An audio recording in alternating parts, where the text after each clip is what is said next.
Sir, আমি কেসটা reopen করতে চাই।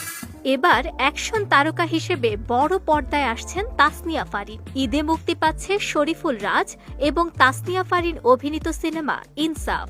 সিনেমার টিজার প্রকাশের পর অচেনা ফারিনকে ঘিরে শুরু হয়েছে আলোচনা। তুমি বৃষ্টি হয়ে জল দাও নামে। রাজকে ইনসাফের প্রকাশিত টিজারে দেখা গেছে ভয়ঙ্কর এক সন্ত্রাসীর চরিত্রে। একসঙ্গে কাজ করতে গিয়ে সহকর্মী সম্পর্কে নতুন তথ্য ফাঁস করেছেন ফারিন।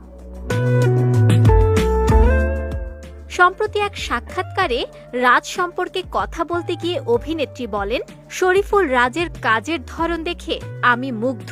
তিনি শুধু দুর্দান্ত অভিনেতাই নন, অভিনয়ের ক্ষেত্রে পরিশ্রমী ও নিবেদিত প্রাণ। এরপরই ফারিন বলেন, শুটিং সেটে আমরা মনোযোগ দিয়ে অভিনয় করলেও ব্রেকের সময় ফোন ব্যবহার করি, কিন্তু রাজ শুটিংয়ের পুরো সময় কোনো ফোন ব্যবহার করেননি। রাজের প্রশংসা করে এ অভিনেত্রী বলেন, চরিত্রকে শতভাগ পর্দায় তুলে ধরতে 7-8 মাস ধরে একটা লোক ফোন ছাড়া আমি তো ভাবতেই পারি না। শুটিংয়ের ফাঁকে আমরা যখন ফোন দেখি তিনি তখন বসে থাকেন, চরিত্র নিয়ে ভাবেন। তার সঙ্গে কাজ করা খুবই প্রেরণাদায়ক। ইনসাফ সিনেমায় ফারিনের সঙ্গে মোশাররফ করিমও অভিনয় করেছেন। তার সঙ্গে কাজ করতে পারা সৌভাগ্যের বলে মনে করেন অভিনেত্রী।